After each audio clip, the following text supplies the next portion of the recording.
Welcome to Evolved Sun.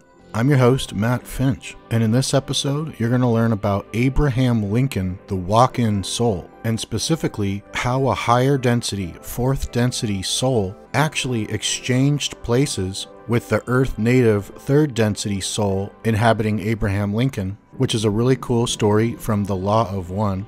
The Law of One is a spiritual philosophy that was channeled to a group known as LL Research by an entity known as Ra in the early 1980s.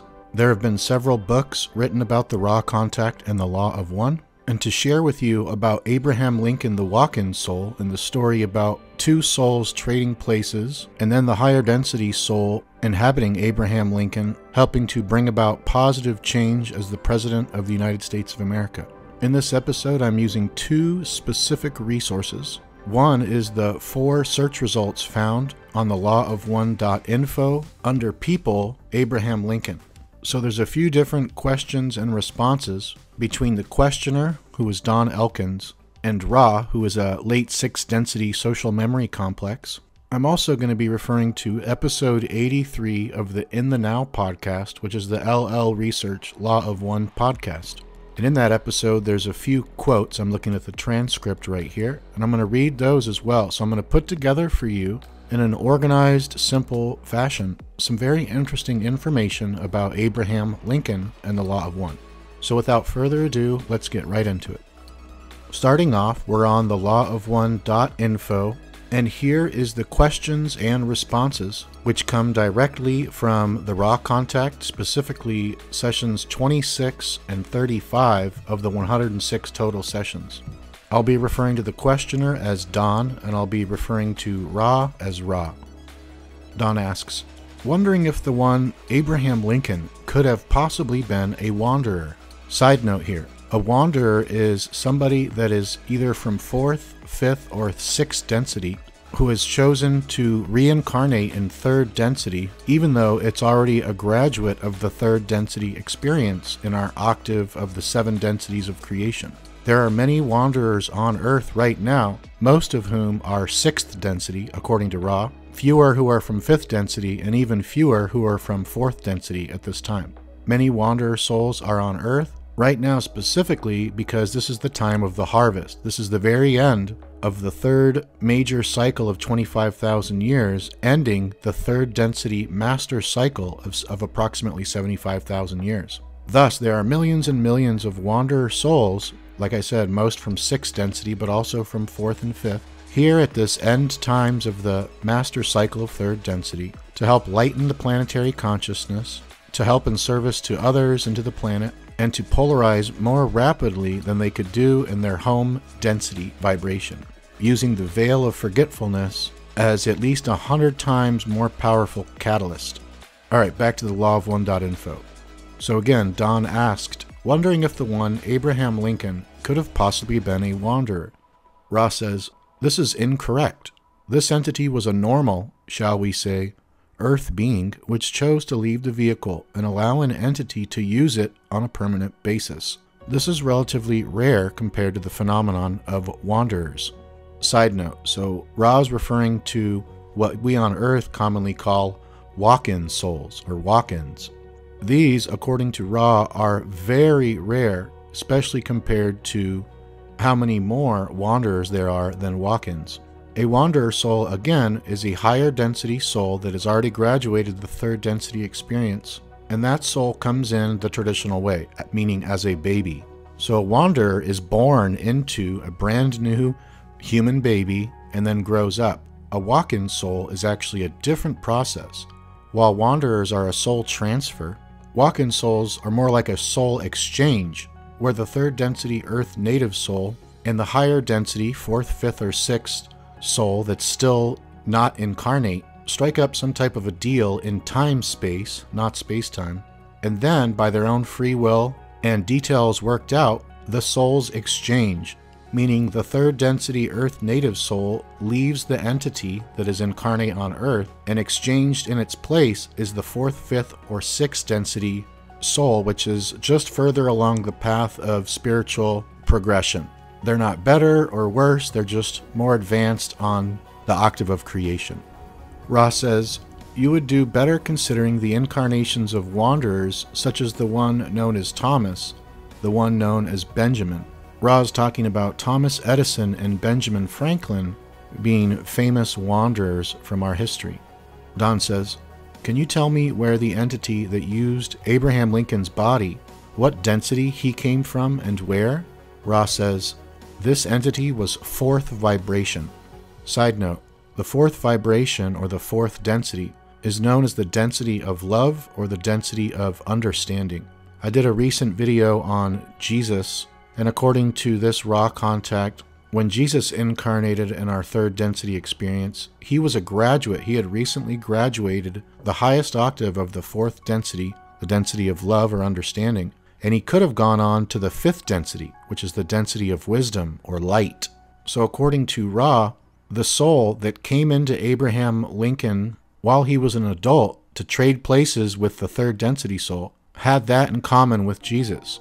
He was from the fourth density of love, incarnating on earth in third density. Moving ahead to session 35, this is 35.6, Don says, earlier we discussed Abraham Lincoln as a rather unique case.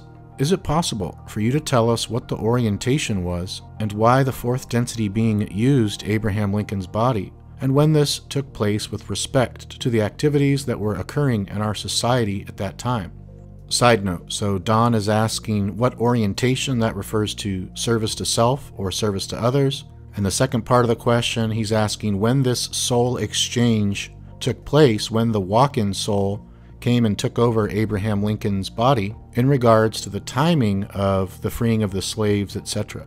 Ra says, this is possible.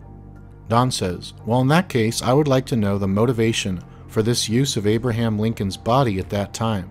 Ra responds, this shall be the last full query of this session, as we find the instrument quite low in vital energies. The one known as Abraham had an extreme difficulty in many ways and, due to physical, mental, and spiritual pain, was weary of life, but without the orientation to self-destruction. In your time, 1853, this entity was contacted in sleep by a fourth density being. This being was concerned with the battle between the forces of light and the forces of darkness, which have been waged in fourth density for many of your years. This entity accepted the honor duty of completing the one known as Abraham's karmic patterns, and the one known as Abraham discovered that this entity would attempt those things which the one known as Abraham desired to do, but felt it could not. Thus, the exchange was made. Side note here.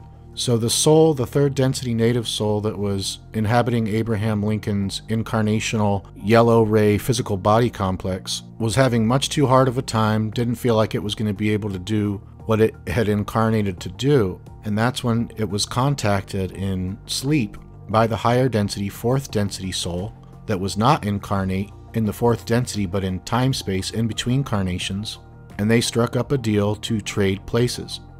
Ra says, the entity, Abraham, was taken to a plane of suspension until the cessation of its physical vehicle, much as though we of Ra would arrange with this instrument to remain in the vehicle, came out of the trance state and function as this instrument, leaving this instrument's mind and spirit complex in its suspended state. The planetary energies at this time were at what seemed to this entity to be at a critical point, for that which you know as freedom had gained an acceptance as a possibility among many peoples. This entity saw the work done by those beginning the democratic concept of freedom, as you call it, in danger of being abridged or abrogated by the rising belief and use of the principle of the enslavement of entities.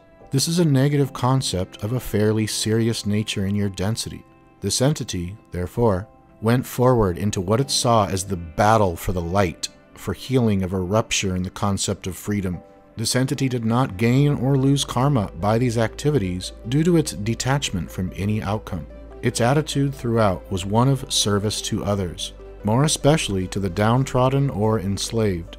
The polarity of the individual was somewhat, but not severely, lessened by the cumulative feelings and thought forms which were created due to large numbers of entities leaving the physical plane due to trauma of battle. Side note, a fourth density soul walks in to the third density earth experience into Abraham Lincoln's body at a critical time in history and sought to fight the darkness with the light, with an attitude of service to others and equality. And although he did send soldiers to battle who actually ended up not making it out alive, the polarity of the individual was somewhat, but not severely lessened, meaning its polarization and service to others was lessened, but not severely. And here are a few short quotes from llresearch.org from episode 38 of the In the Now podcast. Quote, "But it seems like this battle of the fourth density entities is being fought for one purpose, at least, that is to reduce that likelihood of annihilation. As far as the effect or the likelihood of the walk-in that took Abraham Lincoln's body, or other walk-ins, Ross said that was extremely rare. I doubt if that is some phenomenon that's going to have a large impact on the planet. Although, as the president, this walk-in was able to successfully bring the Civil War to a close and attempted to heal the wounds of the battle with some wonderful gestures, and the freeing of slaves in the Emancipation Proclamation, the attempt to heal the wounds between the North and the South. I believe historians have noticed a significant difference in Abraham Lincoln's speeches around 1850 or 53, when his body was occupied by the walk-in, and those after. So there could well be large effects upon the planet because of walk-ins. But since it's such a rare phenomenon, I would guess that most of the effect will come from the supposed Battle of Armageddon. Alright, and that concludes this episode. If you'd like to learn more about the difference between walk-ins and wanderers, I've put it in the description box of this video and as the pinned comment that you can just click on. And with that being said, thanks so much as always, and I'll see you on the next episode. Take care.